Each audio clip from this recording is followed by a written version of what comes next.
And welcome back. Tearing down statues is not okay. Tearing crosses off of church roofs is definitely not okay, as we see from the Mail Online. Vandal, who was caught on camera trying to tear a cross off the roof of a church in East London, is arrested after video provoked fury. And why is it not provoked fury when statues are taken down? Because surely it's also very similar that yes, there is the religious aspect to that, and we'll get to it once you see who was responsible for taking it down. But with anything like this, you are attacking the values that created the country in the first place, and better not be bloody forgotten because they are vital in continuing what made the country great in the first place. As the old saying goes, that tradition are just solutions to problems that we've forgotten. So as they go on to say, footage shows moments a man rips across from an East London Baptist church. Police have arrested the suspect on the scene for suspicion of criminal damage, at least. Cross was recovered and suspect remains in custody, said Met Police.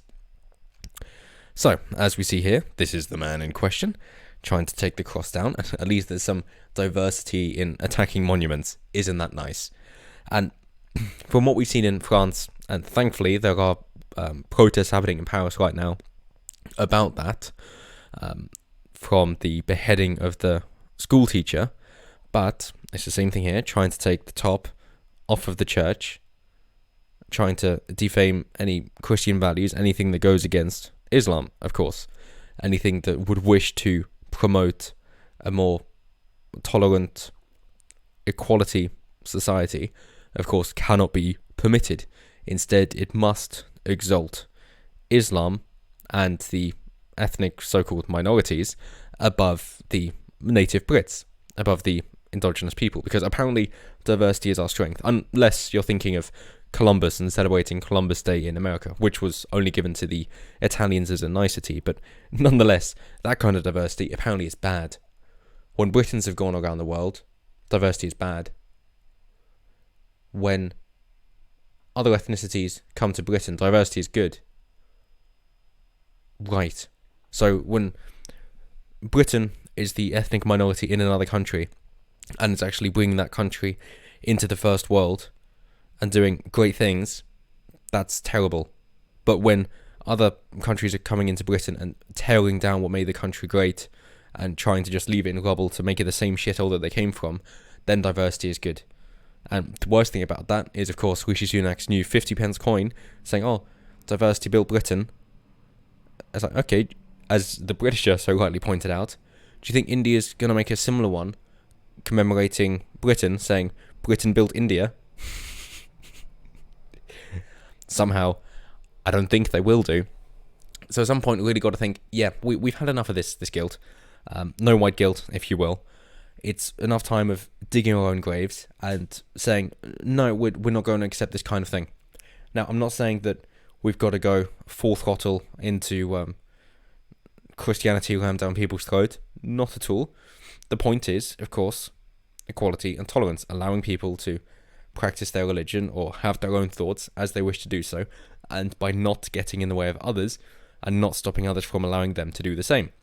And this flies in the face of that, but it is exactly what we have seen from Islamist teachings for hundreds of years, 1,500 years. And, of course, it's what we see in communist regimes as well, with Stalin, of course, prosecuting Christians, and now Xi Jinping in China only allowing Christianity if it's been approved by the CCP, and they have to pledge allegiance to him as well, and he has to be in the church, or pictures of him have to be in the church as well. So no, these kind of things we are not tolerant of, because a tolerant society cannot be tolerant of intolerance. So yeah, there aren't any charges that he's actually been prosecuted for yet. He has not been sentenced. So let's see what happens, or if he just gets off with a slap on the wrist, as we would most expect, of course. And yeah, there's a definite irony in the sign underneath, talking about love and acceptance. Meanwhile, he's trying to tear it down on top. So yeah, brilliant. And where would he get access to the transport to the church? Where would he get access for the tools for his haircut? Where would he get access to his clothes? That would be because of what Britain has done in the past. So the intense irony here all around is definitely not lost on me. I believe it is on him, and then wearing a NASA shirt. Pretty sure that would go against what he believes in. But hey, we'll have to see once more information comes out, and once the sentencing comes out, if there was any sentencing at all whatsoever.